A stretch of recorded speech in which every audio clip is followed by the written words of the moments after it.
Well, here we are talking about Japan immigration policy again, as the government recently announced plans to dramatically increase administrative fees for visa and permanent residence applications. The Takaichi administration has become a veritable gold mine of hot immigration news, and in a way, I kind of hope they stay in power for a long time. At least it makes living in Japan more interesting. But as we fit the pieces provided by the headlines together, we can see a much bigger picture emerging. It is a picture of an administration that is moving toward much tighter control over visa and immigration policy. Not suddenly, not chaotically, but step by step and very deliberately. The first big move was against the much abused business manager visa. Now, this visa has been used by bad actors to set up shell companies headquartered in empty one-room offices or even just a simple mailbox. They come up with bogus business plans crafted from boilerplate templates, and many are created for the sole purpose of acquiring resident status in Japan. With everyone becoming aware of this abuse, the government has floated the idea of doubling the initial required investment from 5 million yen to 10 million yen, while also requiring stricter documentation, proof that the business actually exists, and an on-site local Japanese-speaking key employee. Now, this was definitely going after the low-hanging fruit. It was an easy target that is widely understood, hated by the locals, and long overdue for reform. Then came something with even wider-ranging implications.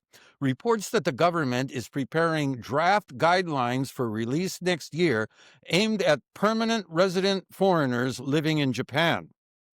In the Japanese system, such guidelines are not laws. They're not even formal regulations. They're administrative playbooks. The instructions tell immigration officers how to interpret and apply the law that already exists. They aren't legally binding the way statutes are, but in practice, they shape everything. Once guidelines are issued, regional immigration bureaus follow them as if they were rules. So when you hear draft guidelines, understand it as this is the direction the government has chosen, and frontline officials will enforce it.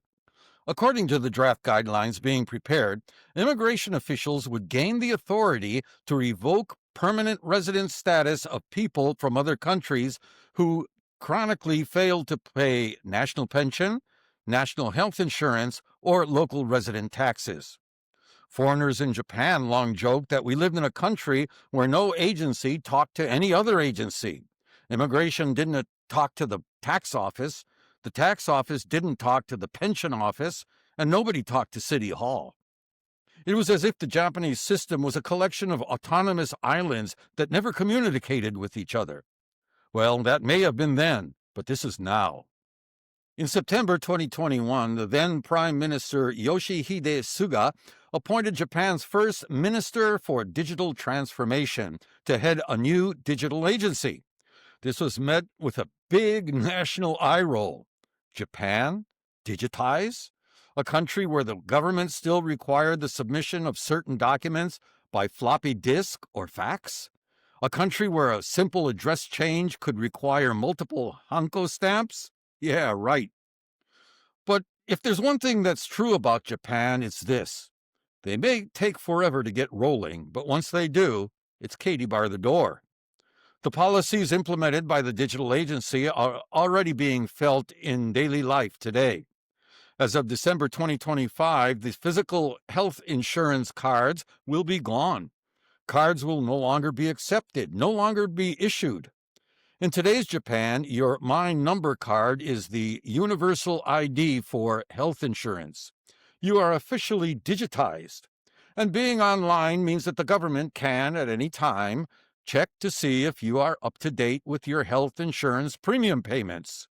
Japan can finally do something it had never been able to do before: cross-check everything. Immigration can now see who's paying into the system and who isn't, automatically, quietly, and without paperwork. Japan is not building a wall, it's constructing a database, and that's the real story underneath all of this. This brings us to the latest step in the Takaichi administration's attempt to get a handle on Japan's visa and immigration system: massive fee hikes. Now, you'll see some sites saying Japan will raise immigration fees. Others say Japan plans to raise them, but here's what's going on. Fee increases begin as bureaucratic proposals from the Immigration Services Agency, the Ministry of Justice, and the Ministry of Foreign Affairs. These proposals get folded into the government's annual economic and administrative policy package. At that stage, the numbers are not law, but they're not speculation either. They reflect internal agreements that almost always move forward. The next step is a legal amendment, because current law caps most fees at 10,000 yen. Once the Diet raises that cap, and with the ruling party's majority that's basically guaranteed, the ministries will issue the new binding fee schedule through ministerial ordinances. So when you see Japan will raise fees, remember, it isn't law yet, but it is the direction that the government is absolutely moving in. And in Japan, once the bureaucracy announces a number publicly, it almost never walks it back. The government is currently considering raising the cost of changing or renewing residence status from the current 6,000 yen to 30 to 40,000 yen.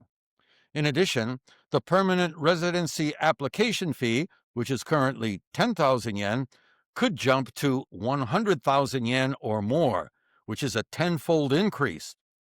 Now, these moves would require a legal amendment since the current maximum fee allowed is 10,000 yen.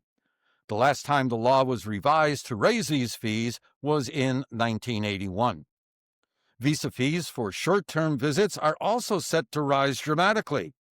The current 3,000 yen fee for a single-entry visa may be brought up to US and UK levels, which is around 25,000 to 28,000 yen. Now, to be fair, Japan is not coming up with all of this out of the blue. The U.S. charges $185 for short-stay visas, and work permit renewals run $420 to $470. The U.K. goes even higher. A U.S. green card application runs into the $1,400 plus range just for the filing fee. That's around 200,000 yen or more.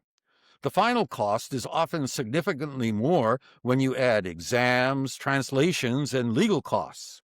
So yes, Japan is aligning with major countries, as the government puts it, but there's also another effect that doesn't get written in press releases, and that is, when fees rise to that level, the applicant pool changes. Hiking a 10,000 yen fee to 100,000 yen naturally discourages casual applications and marginal cases. Only people with serious long-term plans, financial stability, and a clear commitment are going to move forward. The system ends up filtering itself, quietly, without anyone having to say a word. It's a market mechanism, and it works. What Japan seems to be doing is employing a very simple, very capitalistic strategy. If you want fewer applications, raise the price. If you want more compliance, tighten the rules. And if you want to collect more revenues for screening, language programs, and deportations, increase the fees. And politically, this approach is almost bulletproof.